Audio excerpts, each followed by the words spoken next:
Hi guys, നമസ്കാരം. അപ്പോൾ ഇന്നത്തെ എപ്പിസോഡ് എന്ന് പറയുന്നത് നമ്മൾ ഒരുപാട് കാത്തിരുന്ന നിമിഷമാണ് വരാൻ പോകുന്നത്. കൽപ്പന എന്തായാലും നമ്മുടെ പ്രിയങ്ക പറഞ്ഞതനുസരിച്ച് വീട്ടിലേക്ക് എല്ലാവരും വിളിച്ച് ഒരുമിച്ച് കൂട്ടിയിട്ടുണ്ട്. അത് ജയഭാരതി മുത്തശ്ശനെയും പത്മിനിയും അതേപോലെ വരുണിനെയും രാധികിനെയും എല്ലാവരും വിളിച്ച് കൂട്ടിയിരിക്കുകയാണ്. അപ്പോൾ ഇവരിങ്ങനെ ചോദിക്കുന്നുണ്ട്, നീ എന്തിനാ ഇങ്ങനെ വിളിച്ച് കൂട്ടിയത്, എന്തെങ്കിലും കാരണം ഉണ്ടോ എന്നൊക്കെ ഇങ്ങനെ ഇവർ തിരക്കാണ്. അപ്പോൾ ഇവൾ കാര്യം പറഞ്ഞിട്ടില്ല. ആ ഉർവശിയും കൽപ്പന എനിക്ക് ഭയങ്കര എക്സൈറ്റ്മെൻറ്റിലാണ് സംസാരിക്കുന്നത്. അവർ പറയുന്നുണ്ട്, ഒരു പ്രത്യേകിച്ചൊരു കാരണമുണ്ട്, ഞങ്ങളെല്ലാവരും കൂടി ഒരുമിച്ചിരുന്നിട്ട് ഒരു സംഭവം കാണാൻ പോവുകയാണ് എന്നൊക്കെ ഇങ്ങനെ പറയാണ്. അപ്പോൾ അവർ ചോദിക്കുന്നുണ്ട്, എന്ത് സംഭവമാണ്, നീ കാര്യം പറ, അല്ലെങ്കിൽ ഞങ്ങൾക്കൊക്കെ വേറെ പണിയുണ്ട് എന്നൊക്കെ പറഞ്ഞിട്ട് അവർ കുറച്ച് ധൃതിയൊക്കെ കാണിക്കുന്നുണ്ട് പോകാൻ വേണ്ടിയിട്ട്. അപ്പോൾ കൽപ്പന പറയുന്നുണ്ട്, അതേ പ്രിയങ്ക വിളിച്ചിരുന്നു, അവളിപ്പോൾ ഏതോ ഒരു സിനിമയിൽ അഭിനയിക്കുകയാണ് അത്ര എന്നൊക്കെ ഇങ്ങനെ പറയുമ്പോൾ വരുണിന് അതത്ര പിടിക്കുന്നില്ല പ്രിയങ്കേനെ പറ്റി പറയുമ്പോൾ. അപ്പോൾ വരുൺ പറയുന്നുണ്ട്, അതിന് അവൾ ഈ വീട് വിട്ട് ഇറങ്ങിപ്പോയ ഒരാളാണ്, അവൾ സിനിമയിൽ അഭിനയിക്കുക എന്ത് വേണമെങ്കിലും ചെയ്തോട്ടെ, അതിന് നമുക്കെന്താ, നമുക്ക് യാതൊരു പ്രശ്നമില്ല, പിന്നെ എന്തിനാ അതൊക്കെ നോക്കാൻ പോകുന്നത് എന്നൊക്കെ ഇങ്ങനെ വരുണ് ചോദിക്കുന്നുണ്ട്. അവൻ കൽപ്പന പറയുന്നുണ്ട്, അത് പിന്നെ അതല്ല, അവളിപ്പോൾ അവൾക്കൊക്കെ ഇപ്പോൾ അവിടെ നല്ല പവറാണത്ര, അവിടെ എന്തൊക്കെയോ ഒരു സംഭവം ഒപ്പിച്ച് വെച്ചിട്ടുണ്ട്, അതൊക്കെ കാണിക്കാൻ വേണ്ടിയിട്ട് അവൾ വിളിച്ചിരുന്ന് അവൾ വീഡിയോ കോൾ ചെയ്തിട്ട് നമുക്ക് എല്ലാവർക്കും കാണിച്ചു തരാമെന്ന് പറഞ്ഞിട്ടുണ്ട്. അപ്പോൾ അത് കാണാൻ വേണ്ടിയിട്ടാണ് ഞാൻ എല്ലാവരും കൂടി ഒരുമിച്ച് കൂട്ടിയത് എന്നൊക്കെ കൽപ്പന പറയുമ്പോൾ ജയഭാരതി മുത്തശ്ശിക്ക് ദേഷ്യം വരുന്നുണ്ട്. അപ്പോൾ നിങ്ങൾ ഇപ്പോഴും അവളെ കൂടെ ഇങ്ങനെ കൂടി നടക്കുകയാണല്ലേ എന്നൊക്കെ ഇങ്ങനെ പറഞ്ഞിട്ട് ജയഭാരതി മുത്തശ്ശി ദേഷ്യപ്പെടാണ്. നിങ്ങളുടെ ഈ തെമ്മാടിത്തരം കാണുന്ന എനിക്ക് വയ്യ എന്നൊക്കെ ഇങ്ങനെ ജയഭാരതി മുത്തശ്ശി പറയുമ്പോൾ വരുണും പറയുന്നുണ്ട്, കണ്ട മുത്തശ്ശി, ഇവർ ഇപ്പോഴും അവരുമായിട്ട് കണക്ഷൻ ഉണ്ട്, അവരുമായിട്ട് വിളിക്കുന്നതും കാര്യങ്ങളൊക്കെ ഷെയർ ചെയ്യുന്നൊക്കെ ഉണ്ട്, ഞാൻ പറഞ്ഞതല്ലേ ഇവരൊക്കെ എന്തെങ്കിലുമൊക്കെ ഇങ്ങനെ ഒപ്പിച്ച് വെച്ചുകൊണ്ടിരിക്കും, എന്തെങ്കിലും പ്രശ്നങ്ങൾ ഉണ്ടാക്കാൻ വേണ്ടിയിട്ട് ഇരിക്കുകയാണ് ഈ ഏടത്തെയും ചെറിയമ്മയും കൂടിയിട്ട് എന്നൊക്കെ ഇങ്ങനെ വരുന്ന് പറയുമ്പോൾ ഇവർ പറയുന്നുണ്ട്, അതൊന്നും അല്ല, അവൾ വിളിച്ചിട്ട് അവിടെ എന്തോ ഒരു വലിയ സംഭവം നടക്കാൻ പോകുന്നുണ്ട്, അത് ഈ കണിമംഗലത്തുകാരും കൂടി കാണാനുള്ളൊരു കാര്യമാണ്, അതുകൊണ്ടാണ് ഞാൻ പറഞ്ഞത് നിങ്ങളെല്ലാവരും കൂടി ഒന്ന് വന്ന് ഇവിടെ ഇരിക്കുക, ഇപ്പോൾ ഒരാൾ വീഡിയോ കോൾ ചെയ്യും, അപ്പോൾ നമുക്കതെല്ലാവർക്കും ഒരുമിച്ചിരുന്ന് അവിടെ കാണാം എന്നൊക്കെ പറഞ്ഞ് ഇവരിങ്ങനെ കാത്തിരിക്കുകയാണ്. അപ്പോൾ കാത്തിരിക്കുന്നതിൻ്റെ ഇടയിൽ ഈ കൽപ്പനയുടെ ഫോണിലേക്ക് ഒരു വീഡിയോ കോൾ വരികയാണ്. അപ്പോൾ ഇവൾ പറയുന്നുണ്ട്, അതാ കോൾ വന്നിട്ടുണ്ട്, അപ്പോൾ എല്ലാവരും ഇവിടെ സോഫയിൽ ഇരുന്നോളി, ഞാനിത് ടി വി ആയിട്ട് കണക്ട് ചെയ്യാം, എന്നാൽ പിന്നെ എല്ലാവർക്കും ഇരുന്നങ്ങ് കാണാമല്ലോ, ഫോണിലാവുമ്പോൾ പിന്നെ എല്ലാവരും കാണുന്നത് കുറച്ച് ബുദ്ധിമുട്ടാവില്ല, അതാണ് ഞാൻ ടി വി ആയിട്ട് കണക്ട് ചെയ്യാമെന്നൊക്കെ പറഞ്ഞിട്ട് അവൾ ടി വി ആയിട്ട് ആ ഫോൺ കണക്ട് ചെയ്യാണ്. എല്ലാവരും ഭയങ്കര എക്സൈറ്റ്മെൻറ്റിലൊന്നും അല്ലെങ്കിലും ഉർവശിയും കൽപ്പനയും ഭയങ്കര എക്സൈറ്റ്മെൻറ്റിലാണ്, ബാക്കിയുള്ളവർക്ക് അത്ര വലിയ ഇൻട്രസ്റ്റ് ഒന്നുമില്ല. അതും പിന്നെ പ്രിയങ്ക അല്ലേ, എന്തെങ്കിലുമൊക്കെ അവർക്കെതിരായിട്ടുള്ള എന്തെങ്കിലുമൊക്കെ ഒരു കാര്യമായിരിക്കും ചെയ്യാൻ പോകുന്നതെന്ന് നല്ല ധാരണയുണ്ട്.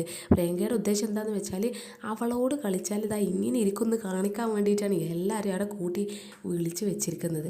അപ്പോൾ എന്തായാലും ഇവൾ ടി വി ഒക്കെ കണക്ട് ചെയ്ത് നോക്കുമ്പോൾ അവിടെ ഇങ്ങനെ സംഭവിക്കുന്ന കാര്യങ്ങളൊക്കെ ഒരാളിങ്ങനെ വീഡിയോ കോൾ ചെയ്തിട്ട് ഇവൾക്ക് കാണിച്ചു കൊടുക്കാൻ. അപ്പോൾ അവിടെ ആ പോലീസുകാർ, എക്സൈസ് ഓഫീസർ എല്ലാവരും ഉണ്ട്.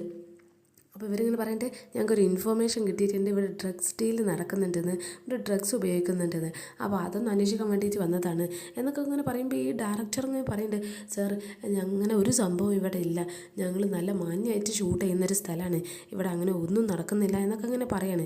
അപ്പോൾ ആ സുകുമാരി മുത്തശ്ശി അത് കേട്ട പാടെ അതിൻ്റെ ഇടയ്ക്ക് അങ്ങ് കയറി ചെന്നിട്ട് പറയുന്നുണ്ട്, എൻ്റെ പൊന്നു സാറന്മാരെ, ഇവിടെ ഡ്രഗ്സ് നടക്കുന്നുണ്ട്, ഞാൻ കണ്ടതാണ്, ഇവിടെ ഒരുപാട് പേര് ഡ്രഗ്സ് ഉപയോഗിക്കുന്നത്, അതൊക്കെ സാറന്മാരെ എല്ലാവരും ഒന്ന് ചെക്ക് ചെയ്ത് നോക്കി, അപ്പോൾ ആരെങ്കിലും കയ്യിലൊക്കെ ഉണ്ടാകും, അത് ഉറപ്പാണ് എന്നൊക്കെ ഇങ്ങനെ പറയുമ്പോൾ ഈ ഡയറക്ടർക്ക് അങ്ങനെ ദേഷ്യം വരുന്നുണ്ട്. അപ്പോൾ ഈ ഡയറക്ടർ പറയുന്നുണ്ട്, എൻ്റെ പൊന്നു മുത്തശ്ശി, നിങ്ങൾ ഈ സിനിമ കുളമാക്കാൻ വേണ്ടിയിട്ട്, ഈ ഷൂട്ടിങ് കുളമാക്കാൻ വേണ്ടിയിട്ട് ഉദ്ദേശിച്ച് നിൽക്കുകയാണോ എന്നൊക്കെ ഇങ്ങനെ പറയുന്നുണ്ട്.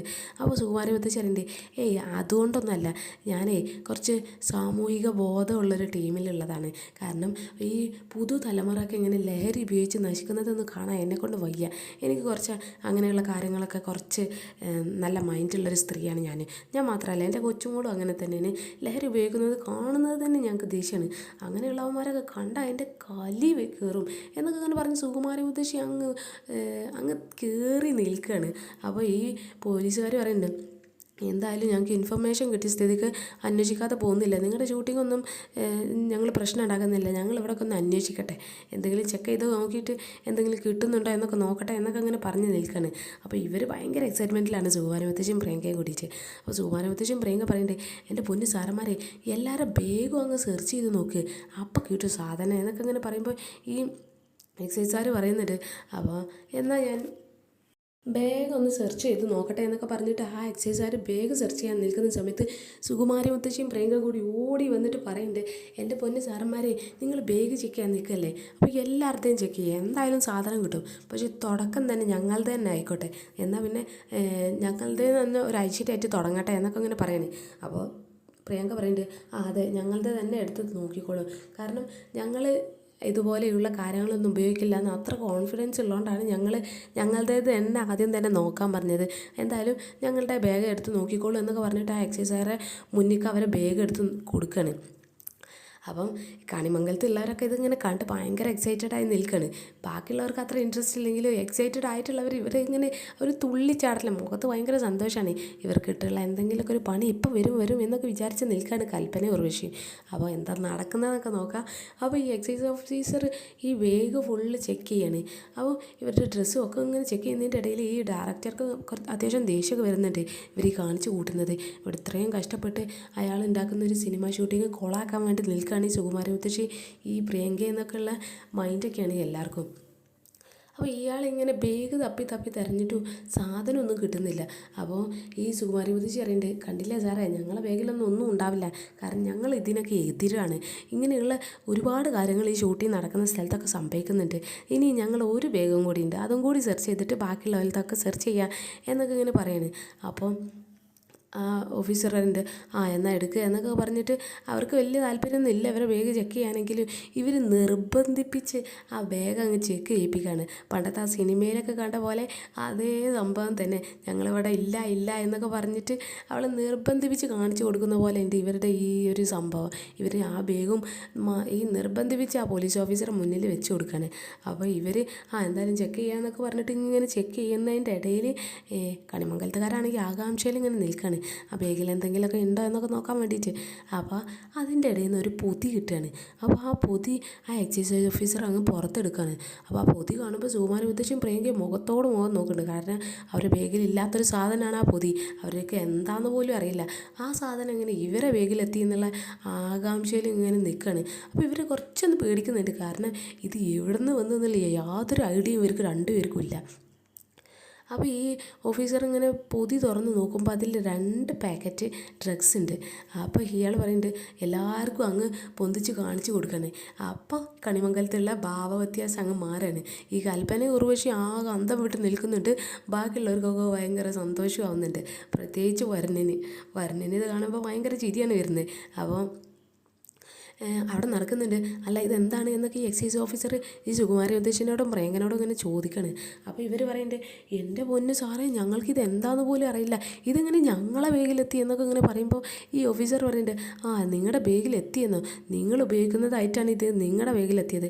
എന്തായാലും ഞങ്ങളൊന്ന് മൊത്തമായിട്ടൊന്ന് സെർച്ച് ചെയ്യാൻ വേണ്ടി നിന്നതിൻ്റെ ആദ്യം തന്നെ നിങ്ങളത് സെർച്ച് ചെയ്തുകൊണ്ട് പണി പെട്ടെന്ന് തീർന്നു എന്നുള്ള മട്ടിലാണ് ഈ പോലീസ് ഓഫീസേഴ്സ് നിൽക്കുന്നത്. അപ്പോൾ പിന്നെ ഇവർ പറയുന്നുണ്ട്, എൻ്റെ പൊന്നു സാറന്മാർ, ഞങ്ങൾക്ക് ഇതിനെപ്പറ്റി ഒന്നും അറിയില്ല, ഞങ്ങൾ ഈ ഡ്രഗ്സ് എന്ന് പറയുന്നത് ഞങ്ങൾ ഇതിന് അത്ര എതിരായിട്ട് നിന്നിട്ടാണ് ഞങ്ങൾ ഇത്രയും സപ്പോർട്ട് ചെയ്ത് ചേർന്ന് നിന്നത്, ഇത് ഞങ്ങളല്ല എന്നൊക്കെ പറഞ്ഞിട്ട് അവർ കാലും കയ്യും ഒക്കെ പിടിക്കുന്നുണ്ട് ഈ എക്സൈസ് ഓഫീസർമാരെ. അപ്പോൾ ഇവർ എന്ത് പറഞ്ഞിട്ടും അവർ കേൾക്കുന്നില്ല. അവർ പറയുന്നുണ്ട്, ഞങ്ങൾ എന്ത് പറഞ്ഞിട്ട് കാര്യമില്ല, ഇത് നിങ്ങളുടെ തന്നെയാണ്, നിങ്ങൾ കയ്യോടെ പിടിച്ചിരിക്കുകയാണ് എന്നൊക്കെ പറയുമ്പോൾ ഇവർ പറയുന്നുണ്ട്, എൻ്റെ പൊന്നു സാറേ, ഞങ്ങളല്ല, ആരാണ് ഡ്രഗ്സ് ഉപയോഗിച്ചതെന്ന് ഞങ്ങൾക്ക് നന്നായിട്ട് അറിയാമെന്നൊക്കെ പറഞ്ഞിട്ട് ആ ചായ കൊണ്ടുവന്ന ചെക്കനെ, ആ ലഹരി ഉപയോഗിച്ചിരുന്ന ആ ചെക്കനെ അങ്ങ് കാണിച്ചു കൊടുക്കുകയാണ്. നോക്ക്, ഈ ചെക്കനെ ഒന്ന് സെർച്ച് ചെയ്താൽ മതി, ഇവനെ പിടിച്ചങ്ങ് ചോദ്യം ചെയ്ത കാര്യം സത്യം മണി പോലെ ഇവൻ തന്നെ പറയും, ഇവനോടൊന്ന് ചോദിച്ചു നോക്കുക എന്നൊക്കെ ഇങ്ങനെ പറയുമ്പോൾ ഈ എക്സൈസ് ഓഫീസർ പറയുന്നുണ്ട്, അതിൻ്റെ ആവശ്യം എന്താണ്, കാരണം ഞങ്ങൾ കയ്യോടെ പിടിച്ചതാണ് നിങ്ങൾ രണ്ടുപേര്, ഞങ്ങൾ ബാഗ് സെർച്ച് ചെയ്ത് സാധനം കിട്ടിയതാണ്, പിന്നെ ബാക്കിയുള്ളവരോടൊക്കെ ചോദ്യം ചോദിച്ച് പിടിക്കേണ്ട കാര്യം ഞങ്ങൾക്കില്ലല്ലോ എന്നൊക്കെ പറഞ്ഞിട്ട് എക്സൈസ് ഓഫീസർ ആ ചെക്കനെ അങ്ങ് വെറുതെ വിടുകയാണ്. സുകുമാരി മുത്തശ്ശിയും പ്രിയങ്കയാണെങ്കിൽ പെട്ട അവസ്ഥയാണ്. അപ്പോൾ അവർ പറയുന്നുണ്ട്, ഞങ്ങൾ നിങ്ങൾ രണ്ടുപേരെ അറസ്റ്റ് ചെയ്യാൻ പോവാണ് എന്നൊക്കെ അങ്ങനെ പറയുമ്പോൾ ഇവരങ്ങ് കരയാൻ പോകണേ, അയ്യോ ഞങ്ങളല്ല, ഞങ്ങളൊന്ന് പറഞ്ഞൊന്ന് വിശ്വസിക്കുക എന്നൊക്കെ പറഞ്ഞിട്ട് ഇവർ കാര്യങ്ങളൊക്കെ ഇങ്ങനെ പറയാൻ ശ്രമിക്കുന്നുണ്ടെങ്കിലും ഇവരൊന്നും ശ്രദ്ധിക്കുന്നില്ല. ഇവരതൊന്നും കേൾക്കാതെ നേരെ ഇവരെ കയ്യിൽ വിലങ്ങിടുകയാണ്. എന്നിട്ട് ആ സംവിധായകനെ ഈ എക്സൈസ് ഓഫീസർ വിളിക്കുന്നുണ്ട്. സോറി കേട്ടോ, ഞങ്ങൾ ഇങ്ങനെ ഒരു ഇൻഫർമേഷൻ കിട്ടിയതുകൊണ്ടാണ് ഞങ്ങൾ ഇങ്ങനെ സെർച്ച് ചെയ്തത്. ഷൂട്ടിങ് മുടങ്ങിയതിന് ബുദ്ധിമുട്ടിച്ചതിനൊക്കെ സോറി. എന്തായാലും നിങ്ങളുടെ ഷൂട്ടിങ് നടക്കട്ടെ. ഈ മുത്തശ്ശിനെയും പേരക്കുട്ടീനെയും ഞങ്ങൾ അങ്ങ് അറസ്റ്റ് ചെയ്ത് കൊണ്ടുപോവുകയാണ്. കാരണം ഞങ്ങൾക്ക് ഇവരെ ഒന്ന് ചോദ്യം ചെയ്യാണ്ടേ, ഇവർ ഡീലേഴ്സ് ആയിരിക്കും. അപ്പോൾ ഇനിയും ഇതിൻ്റെ കണ്ണികൾ വേറെ ഉണ്ടാവും. അപ്പോൾ ഞങ്ങൾക്ക് ഇനിയും പിടിക്കാറുണ്ട് എന്നൊക്കെ ഇങ്ങനെ ഈ എക്സൈസ് ഓഫീസർ പറയുമ്പോൾ ഇവരാകെ അന്തം വിട്ട് നിൽക്കുകയാണ്. കാരണം ഇതുമായിട്ട് യാതൊരു ബന്ധമില്ലെങ്കിൽ ഇവർ ബാക്കിയുള്ളവരെ ഇട്ട് കൊടുക്കാൻ നോക്കിയത് ഇവരെ തലയിൽ തന്നെ കുടുങ്ങി എന്ന് പറഞ്ഞ പോലെയാണ് ഇവരുടെ അവസ്ഥ. അപ്പോൾ ഇവർ ആകെ അന്തം വിട്ട് നിൽക്കുക. ഒരു കാര്യമില്ലാതെയാണ് ഇപ്പോഴത്തെ അറസ്റ്റ് എന്നുള്ള നല്ല ബോധം ഇവർക്കുണ്ട്. ഇവരാണെങ്കിൽ കയ്യും കാലും ഒക്കെ പിടിച്ചിട്ടും ഇവർ ശ്രദ്ധിക്കുന്നു പോലുമില്ല ഈ എക്സൈസ് ഓഫീസേഴ്സ്. കണിമംഗലത്താണെങ്കിൽ അവസ്ഥ നേരെ തിരിച്ചാണ്. അപ്പോൾ വരുണ് പറയുന്നുണ്ട്, എന്തായാലും മേടത്തി ചെറിയമ്മേ കാഴ്ചകളൊക്കെ കാണിച്ചു തന്നതിന് ഭയങ്കര സന്തോഷമുണ്ട് കേട്ടോ. ഇത്രയും നല്ലൊരു കാഴ്ച ഇത് കാണാതെ മിസ്സാവാതിരുന്നത് നിങ്ങൾ കാരണമാണ്. അപ്പോൾ അതിന് എല്ലാ വേറെ വകയും നല്ലൊരു താങ്ക്സ് ഉണ്ട് എന്നൊക്കെ പറഞ്ഞിട്ട് ഇവരോട് അങ്ങ് സംസാരിക്കുമ്പോൾ ഇവർ മെല്ലെ ഇവിടെ നിന്ന് എണീറ്റ് സ്കൂട്ടാവാൻ നിൽക്കുകയാണ്. അവിടെ നിന്ന് പോകാൻ നിൽക്കുമ്പോൾ വരനും മുത്തശ്ശി എല്ലാവരും കൂടി പിടിച്ച് നിർത്തുകയാണ്. എന്നിട്ട് പറയുന്നുണ്ട്, ഇത്രയും നല്ലൊരു കാഴ്ച കാണിച്ചു തന്നതിന് നന്ദി. എന്തായാലും അവർ ഡ്രഗ്സൊക്കെ ഉപയോഗിക്കും പൈസക്ക് വേണ്ടിയെന്നൊന്നും ഞങ്ങൾ ഇതായാലും വിചാരിച്ചിട്ട് പോലുമില്ല. അമ്മാതിരി കാര്യങ്ങളല്ല അവിടെ നടന്നത്. അതൊക്കെ ലൈവായിട്ട് നമ്മൾ കണ്ടും ചെയ്തു. എന്തൊരു കാഴ്ചയായിരുന്നു അത് എന്നൊക്കെ പറഞ്ഞിട്ട് ഇവരങ്ങ് ഇങ്ങനെ ആക്കി കണിമംഗലത്തുകാർ മൊത്തം അങ്ങ് സംസാരിക്കാണ്. എന്തായാലും ഞങ്ങൾക്ക് വേറെ പണിയുണ്ട് എന്നൊക്കെ പറഞ്ഞിട്ട് അവരെല്ലാവരും കൂടി അവിടെ നിന്ന് പോവുകയാണ്. അപ്പോൾ ഈ ഉർവശിയും കൽപ്പനയും അയ്യോ ഇതെന്താ ഇപ്പോൾ സംഭവിച്ചതെന്നുള്ള മട്ടിലാണ്. പക്ഷേ ഉർവശി പറയുന്നുണ്ട്, എന്നാലും പൈസക്കും വേണ്ടി അവർ ഡ്രഗ്സ് വരെ വിൽക്കുന്നു, ഞാൻ ഇതുവരെ പ്രതീക്ഷിച്ചിട്ടില്ല, വൃത്തികെട്ടന്മാരെ എന്നൊക്കെ പറഞ്ഞിട്ട് ഈ സുകുമാരി മുത്തശ്ശിനെയും പ്രിയങ്കനെയും കൂടിയിട്ട് ഇങ്ങനെ ഈ ഉർവശി തെറി പറയുന്നുണ്ടെങ്കിലും കൽപ്പനക്ക് അത് അത്ര വിശ്വാസം വരുന്നില്ല. ഇല്ല അവരങ്ങനെയൊന്നും ചെയ്യില്ല എന്നുള്ള മട്ടിലാണ് കൽപ്പനയുള്ളത്. പിന്നെ രാധികയും പറയുന്നുണ്ട്, ഇവരെ ഈ കാഴ്ചയൊക്കെ കാണിച്ചു തന്നതിന് നന്ദി. എനിക്കാണെങ്കിൽ ആദ്യം നല്ല പേടി ഉണ്ടായിരുന്നു, പക്ഷേ ഈ കാഴ്ച കണ്ടപ്പോൾ തന്നെ മനസ്സിലായി എന്താ സംഭവം എന്നൊക്കെ അങ്ങനെ ഈ രാധിക പറയുന്നൊക്കെ ഉണ്ട്. പിന്നെ രാധിക നേരെ അവളെ വീട്ടിലേക്ക് അങ്ങ് വിളിച്ച് പറയാണ്. അച്ഛനും അമ്മയൊക്കെ വീട്ടിലുണ്ടല്ലോ, അവർ സംഭവങ്ങളൊന്നും അറിഞ്ഞിട്ടില്ല. അപ്പോൾ ഫോൺ ഇങ്ങനെ എടുക്കുന്ന സമയത്ത് ബെല്ലടിക്കുന്ന സമയത്ത് രാധികയുടെ അച്ഛന് ഫോൺ എടുക്കാൻ. എന്നിട്ട് അമ്മനോട് പറയുന്നുണ്ട്, യശോദേ എന്താ മോള് വിളിക്കുന്നുണ്ട്, ഞാൻ സ്പീക്കറിലിടാം, നമുക്ക് രണ്ടുപേർക്കും കൂടി ഒരുമിച്ച് കേൾക്കാം എന്താ പറയുന്നത് എന്നൊക്കെ ഇങ്ങനെ പറഞ്ഞിട്ട് അവർ ഫോൺ എടുക്കുകയാണ്. അപ്പോൾ അവർ എന്താ മോളെ കാര്യം എന്നൊക്കെ ഇങ്ങനെ പറയുമ്പോൾ രാധിക കാര്യങ്ങളൊക്കെ ഇങ്ങനെ അച്ഛനോടും അമ്മനോടും തുറന്നങ്ങ് പറയാണ്. അച്ഛാ ഒരു പ്രശ്നമുണ്ട് എന്നൊക്കെ ഇങ്ങനെ പറയണ്ടേ. എന്താ പ്രശ്നം എന്ന് വെച്ചാൽ ഇപ്പോൾ പ്രിയങ്കനെയും മുത്തശ്ശിനെയും കൂടി പോലീസുകാർ അറസ്റ്റ് ചെയ്തിട്ടുണ്ട് എന്നൊക്കെ പറയുമ്പോൾ ഇവരങ്ങ് ഞെട്ടാണ്. അറസ്റ്റോ എന്തിന് എന്നൊക്കെ ഇങ്ങനെ ചോദിക്കുമ്പോൾ ഇവൾ പറയുന്നുണ്ട്, അത് ഡ്രഗ്സ് കൈവശം വെച്ചതിനാണ് എന്നൊക്കെ പറയുമ്പോൾ ഇവരാകെ അന്തം വിടാണ്. കാരണം അത് ഒരു ഇല്ലാത്ത ശീലമാണ്. അപ്പോൾ ഇതിലെങ്ങനെ ഇവർ അറസ്റ്റ് ചെയ്തത് എന്നുള്ള മട്ടിലാണ് അച്ഛനും അമ്മയും കൂടി ആകെ അന്തം വിട്ട് നിൽക്കുകയാണ്. അവർ അധികം പറയുന്നുണ്ട്, അത് മിക്കവാറും അവർ വേറെ ആർക്കെങ്കിലും കൊടുത്ത പണി അവർക്കിട്ട് തിരിച്ച് കിട്ടിയതായിരിക്കും എന്നൊക്കെ പറയുമ്പോൾ രാധികയുടെ അച്ഛൻ പറയുന്നുണ്ട്, അത് ശരിയാണ്, അത് ഞാൻ ഊഹിച്ചത് തന്നെയാണ്, എന്തായാലും അത് അവരുപയോഗിച്ചതല്ല, അത് മറ്റാർക്കും അവിടെ ഇട്ട് പണി കൊടുക്കാൻ വേണ്ടി നിന്നതാണ്, അപ്പോൾ അതവർക്ക് തിരിച്ചു കൊണ്ടതാണ് എന്നൊക്കെ ഇങ്ങനെ ഈ രാധികയുടെ അച്ഛന് പറയുന്നുണ്ട്. അപ്പോൾ രാധിക പറയുന്നുണ്ട്, അത് വീഡിയോ കോൾ എടുത്തിട്ട് ഒരാൾ ഞങ്ങൾക്ക് എല്ലാം കാണിച്ചു തന്നിരുന്നു, അതൊക്കെ പ്രിയങ്ക ഏർപ്പാടാക്കിയായിരുന്നു. പ്രിയങ്കയുടെ ഉദ്ദേശം എന്ന് പറഞ്ഞിരുന്നത് അതൊക്കെ കണിമംഗലത്തുകാർ കണ്ടിട്ട് അവളോട് കളിച്ചാൽ ഇതായിരിക്കും അവസ്ഥ എന്നൊക്കെ ബാക്കിയുള്ളവരെ കാണിക്കാൻ വേണ്ടിയിട്ടുള്ള അവരുടെ ഓരോ പ്ലാനിങ് ഒക്കെ ആയിരുന്നു. അപ്പോൾ എന്തായാലും ഈ അവസ്ഥ ഇതുവരെ എത്തി എന്നൊക്കെ പറഞ്ഞിട്ട് എന്താണ് സംഭവിച്ചത് എന്നെല്ലാം ഈ രാധിക അച്ഛനോട് പറയാണ്. അവർ പോലീസിനോട് വിളിച്ച് വരുത്തിയതാണ് എന്നൊക്കെ ഇങ്ങനെ രാധിക ഊഹം പറയുന്നുണ്ട്. എന്നിട്ട് പറയുന്നുണ്ട്, എന്താ ബാഗ് ചെക്ക് ചെയ്യണം, ഇവിടെയുള്ള ആരൊക്കെ ഡ്രഗ്സ് ഉപയോഗിക്കുന്നുണ്ട്. സുകുമാരൻ മുത്തച്ഛനും പ്രിയങ്കയും കൂടി അവരുടെ ബാഗ് നിർബന്ധിപ്പിച്ച് ചെക്ക് ചെയ്യിപ്പിച്ചതും ആ പോലീസുകാർ ചെക്ക് ചെയ്ത് അതിൻ്റെ ഇടയിൽ നിന്ന് ലഹരി പിടിച്ചത് ഇവരവിടെ വെച്ച് ബഹളം വെച്ചതും ഞങ്ങളതൊന്നും അല്ലൊന്ന് ചെയ്തത് എന്നൊക്കെ എന്നൊക്കെ പറഞ്ഞ് അവസാനം അവരെ അറസ്റ്റ് ചെയ്ത് കൊണ്ടുപോയി എന്നൊക്കെ അങ്ങനെ രാധിക അച്ഛനോട് പറയാണ്. അപ്പോൾ അച്ഛൻ പറയുന്നുണ്ട്, ഇവർക്ക് ഒരു നല്ല മനസ്സായിരുന്നെങ്കിൽ, അവർക്കൊരു സ്നേഹിക്കാനുള്ളൊരു മനസ്സ്, അല്ലെങ്കിൽ ഈ നന്മയുടെ എന്തെങ്കിലും ഒരു കണിക ഉണ്ടെങ്കിൽ ഞാൻ അവരെ ഇറക്കാൻ വേണ്ടിയിട്ട് എന്തെങ്കിലുമൊക്കെ ചെയ്യാമായിരുന്നു. പക്ഷെ അവർക്കതില്ല. അവരുടെ മനസ്സിലൊരു നന്മ പോലും ഇല്ല. ഒരു കടുവണിയോളം അവരുടെ മനസ്സിലൊരു നന്മയില്ല. പിന്നെ അങ്ങനെയുള്ള അവരെ രക്ഷിക്കാൻ വേണ്ടിയിട്ട് ഞാൻ ഇറങ്ങുന്നില്ല. അവരുടെ ജാമ്യത്തിൽ ഇറക്കാൻ വേണ്ടി ഇറങ്ങാനൊന്നും എനിക്ക് വയ്യ. ഇത്രയുള്ള ക്രൂരത ഉള്ള ഇവരെ കുറച്ച് കാലമൊക്കെ ഒന്ന് ജയിലിൽ കിടക്കട്ടെ എന്നാണ് എന്തായാലും രാധികയുടെ തീരുമാനം. അപ്പോൾ യശോദയും ദേവനും കൂടിയിട്ട് അതങ്ങ് തീരുമാനിക്കുകയാണ്. എന്തായാലും ഇവരെ ഇറക്കാൻ വേണ്ടി തന്നെ ജയിലിൽ പോകുന്ന പ്രശ്നമേ അല്ല, സ്റ്റേഷനിൽ പോയി ഇറങ്ങാനുള്ള ഒരു ആരോഗ്യനില അല്ല എന്നൊക്കെ പറഞ്ഞ് അവരവിടെ അങ്ങ് നിൽക്കുകയാണ്. അവർ രാധിക പറയുന്നുണ്ട്, ഇതെല്ലാം കൂടി അവർ കണിമംഗലത്തുകാരെ കാണിക്കാനുള്ള മെയിൻ ഉദ്ദേശം എന്ന് പറയുന്നത് അവരുടെ ആ ഒരു പവർ കാണിക്കാൻ വേണ്ടിയിട്ടായിരുന്നു. പക്ഷേ എന്തായാലും ഇങ്ങനെയൊക്കെ സംഭവിച്ചതെന്നൊക്കെ പറഞ്ഞിട്ട് അവൾ ഫോൺ വെക്കുകയാണ്. എന്തായാലും ഞാൻ വെക്കട്ടെ എന്നൊക്കെ പറഞ്ഞിട്ട് അവർ ഫോൺ വെക്കുകയാണ്. പിന്നെയാണെങ്കിൽ ആ പോലീസുകാരെ അറസ്റ്റ് ചെയ്ത് ജീപ്പിലേക്ക് കൊണ്ടുപോകുന്ന സമയത്ത് സുകുമാരി മുത്തശ്ശിയും പ്രിയങ്കയും കൂടിയിട്ട് ആ പോലീസിനോട് പറയണ്ടേ, എൻ്റെ പൊന്നു സാറേ, ഞങ്ങളൊന്നും അല്ല ചെയ്തത്, ഇവർ വേറെ ഡ്രഗ്സ് ഡീൽ നടക്കുന്നുണ്ട്, ഈ സംഭവങ്ങളൊക്കെ വിളിച്ച് പറഞ്ഞത് ഞങ്ങളാണ് എന്നൊക്കെ ഇങ്ങനെ ഈ പോലീസുകാർ പറയാണ്.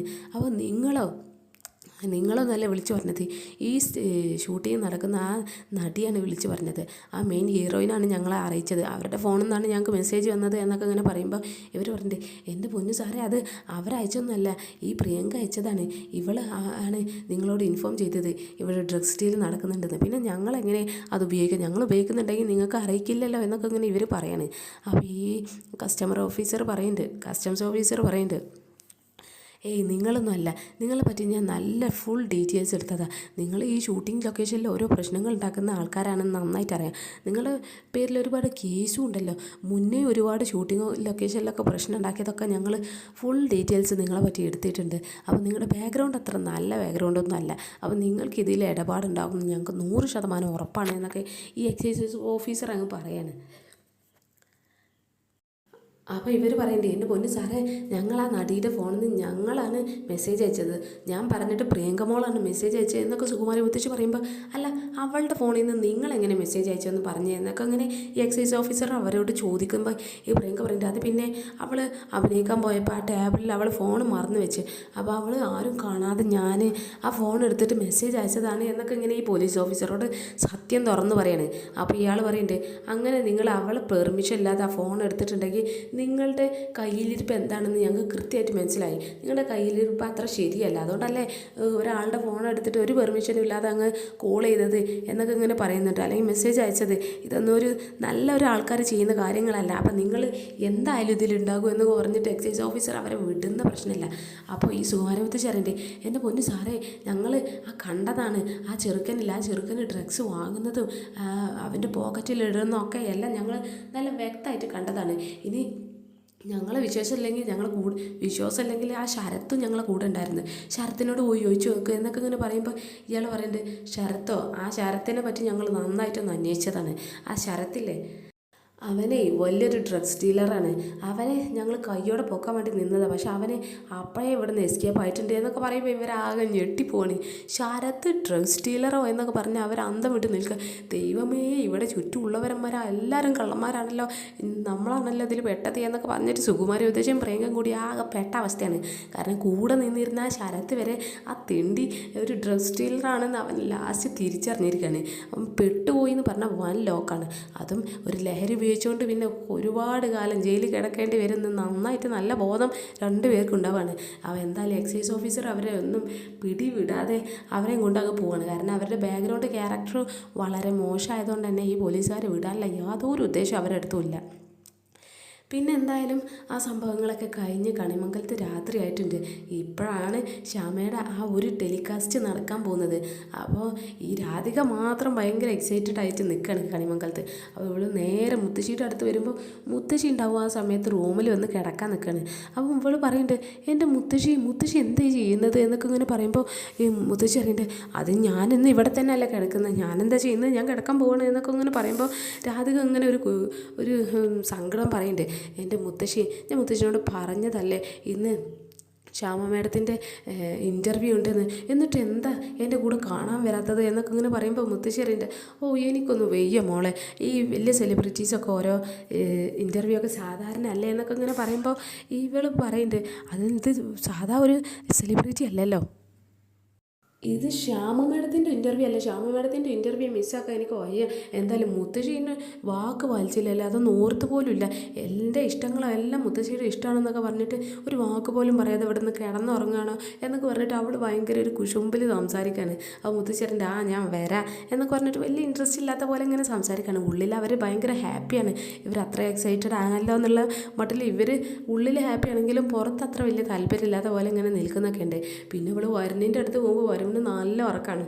അപ്പോൾ രാധിക വിളിച്ചുണർത്തുന്നതൊക്കെ ഉണ്ട്. എന്നിട്ട് പറയുന്നുണ്ട്, ഞാൻ നിങ്ങളോട് മിണ്ടത്തില്ല, ഞാൻ നിങ്ങളോട് പറഞ്ഞല്ലേ രാത്രി നമ്മുടെ ശ്യാമ മേഡത്തിൻ്റെ ഷൂട്ടിങ് അല്ല ടെലികാസ്റ്റ് ഉണ്ടെന്ന്. എന്നിട്ട് അതൊന്നും പറഞ്ഞ് കേൾക്കാതെ ഇവിടെ കിടന്ന് ഉറങ്ങുക അല്ലേ എന്നൊക്കെ അങ്ങനെ ഇവൾ പറയുമ്പോൾ ഇവൻ പറയുന്നുണ്ട്, അതിന് എനിക്ക് ഭയങ്കര ഉറക്കമുണ്ട്, അതൊക്കെ ഞാൻ മറന്നുപോയി, അപ്പോഴേ ഞാൻ വിട്ടതാണ് എന്നൊക്കെ അങ്ങനെ പറയുമ്പോൾ ഇവളിങ്ങനെ പറയുന്നുണ്ട്, എന്നാലും വരുണിത് വിടുന്ന് ഞാൻ തീരെ പ്രതീക്ഷിച്ചില്ല. കാരണം ഞാൻ അത്രയും പ്രതീക്ഷയിലാണ് വരുണിനോട് എല്ലാ കാര്യങ്ങളും പറഞ്ഞത്. എൻ്റെ ഇഷ്ടങ്ങളൊന്നും നിങ്ങളുടെ ഇഷ്ടങ്ങളല്ലാത്തതുകൊണ്ടല്ലേ ഇതൊക്കെ മറന്നു പോയത്.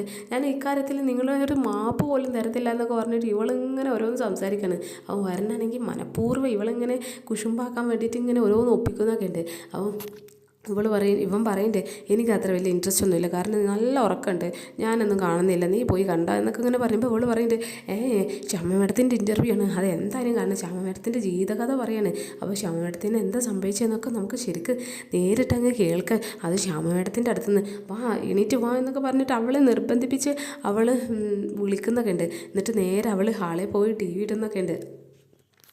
അവൻ വരുണിങ്ങനെ ഭയങ്കര സന്തോഷമായി നിൽക്കുന്നുണ്ട്. എന്തായാലും ഇവൾക്ക് ഇത്രയും ഒരു എക്സൈറ്റ്മെൻറ്റെങ്കിലും ഉണ്ടല്ലോ, അത് തന്നെ വലിയ കാര്യം എന്നൊക്കെ പറഞ്ഞിട്ട് ഇവർ മനസ്സിലിങ്ങനെ സന്തോഷിക്കുന്നുണ്ട്.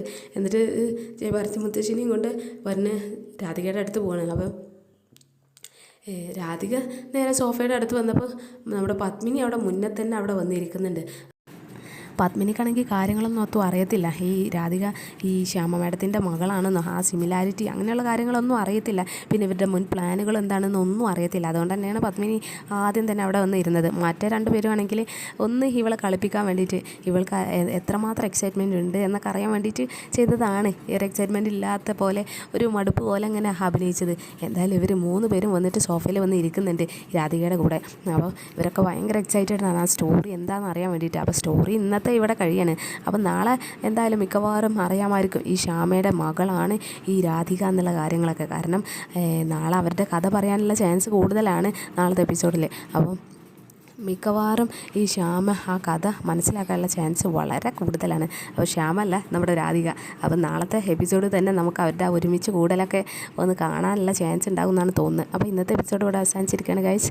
അപ്പോൾ ഓക്കെ, നാളെ കാണാം, ബൈ.